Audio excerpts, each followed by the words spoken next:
हैदराबाद के इलाके रेन बाजार में एक अफसोसनाक और तशवीशनाक वाकया पेश आया, जहां फलकनुमा से ताल्लुक रखने वाले नौजवान मोहम्मद मसीहुद्दीन को मुबैना तौर पर नामालूम अफराद ने उस वक्त मौत के घाट उतार दिया जब वो अपनी शादी के दावती कार्ड तकसीम करने निकले थे। उनकी शादी 17 अप्रैल 2025 को तय थी, लेकिन बदकिस्मती से वो अपनी खुशियों की तैयारियों के दौरान ही एक अलमनाक अंजाम को पहुंचे।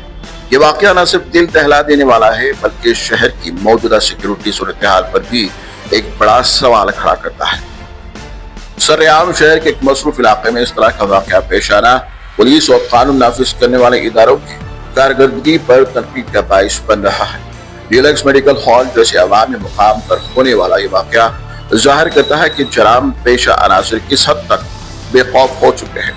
पुलिस ने जाए वारदात से शवायद इकट्ठा करके मुकदमा दर्ज कर लिया है और तफ्तीश जारी है, लेकिन ये सवाल अपनी जगह कायम है कि आखिर ऐसे वाकयात को रोकने के लिए मौसर इक़दाम क्यों नहीं किए जा रहे हैं। शहर में अमन और अमान की सूरत हाल बेहतर बनाने के लिए दावे तो बहुत किए जाते हैं, लेकिन इन दावों की हकीकत ऐसे वाकयात में वाज़ेह हो जाती है।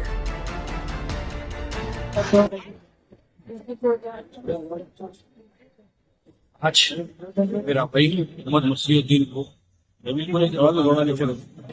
सबसे बड़ा हाथ में पैसे देने वाला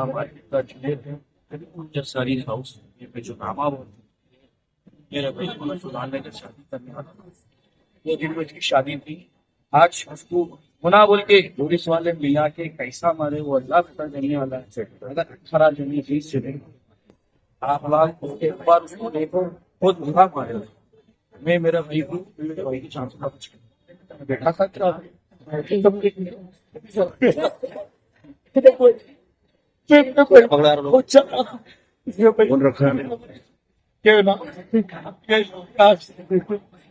पुलिस वाले उसको बंधन कर दिए। उसने पुलिस वाले मेरे भाई को सुधार करने वाला मेरे भाई को कारोबार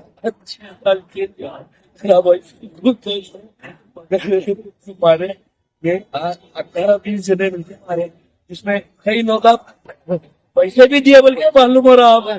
उसमें मार किनका पटेल का पीता अमजद वाला छुड़े नहीं है बोल के मालूम हो रहा है। उन्हें तो धार खा रहा होते, उन्हें नहीं से मारने वाला उन्हें ये जो पूरे आप किससे भी पूछ लो उसकी यहाँ पर दुश्मनी खरीदे नहीं, सब उससे सब उससे खुद के मारना चाहे। मेरा भाई बहुत चलता, मेरा भाई शरीफ हो गया ना, बहुत मेरा भाई बहुत कुछ भी नहीं कर रहा था, अकेला भी लगा था, अकेला रहना रहा था, शादी करना था मेरे भाई को तो दिन में 17 आज रुपये बांटा आज वही कुत्ता मारने लगा।